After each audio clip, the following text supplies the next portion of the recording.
There's no feeling more intense than starting over. If you've broken your Scratch project moments after you've shared it, as I have, or you spent hours working on a project only to notice too late that one of your sprites has unexplainably gone missing. If you've made use of that difficult-to-name thing of thing block within the sensing category, amazingly useful but capable, due to a Scratch bug, of leaving you crying as it dumps all your scripts in one big unordered heap. If you've made real progress coding a game over the course of the week, only to come back the next day to discover you weren't even logged in, nothing has been saving. Starting over is harder than starting up. If you're not ready for that, like if you've already had a bad day at school, then what you're about to go through may be too much. Feel free to go away and come back. I'll be here. All right. Thanks for coming with me on this trip. I'll understand if you need to take a break at any point. Just find a safe place to stop and remember to pause the game by pressing P.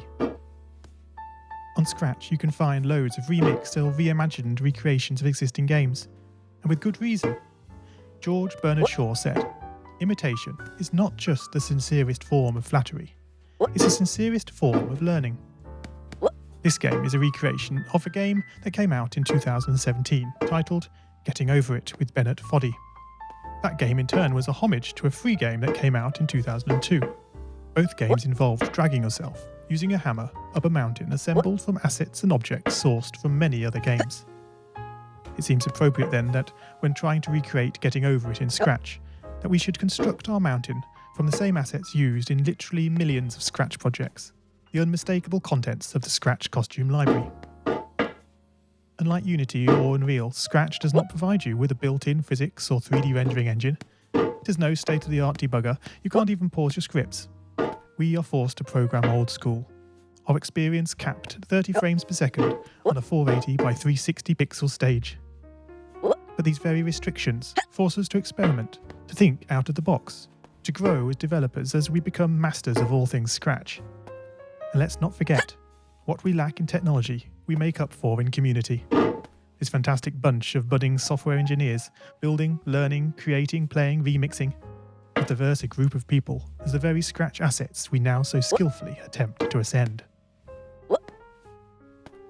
The act of climbing, in the digital world or in the real world, has certain essential properties that give the game its flavour.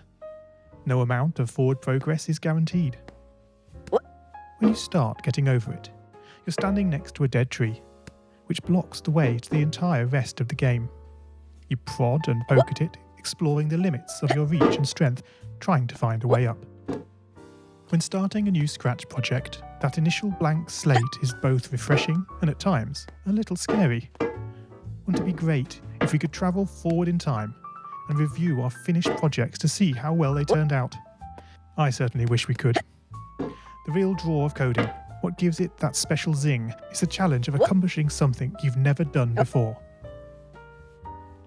At this point, you don't want to fall into the trap of rushing into creating loads of content, designing all the levels, the player costumes, all the easier stuff that can be perfected later. No, before all that, you need to prod and poke that tree.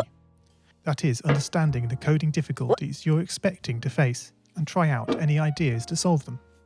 You may not be able to time travel, but at least this way you can get a good idea of how well your project is likely to go, and potentially save yourself a lot of time. This project began life a couple of months ago as 3 simple scripts: the player, hammer, and level. I spent no time on the art, just using Scratchcat and a few rectangles drawn in the sprite editor. The scripts for the player quickly mocked up in a similar fashion to those I teach on my YouTube channel.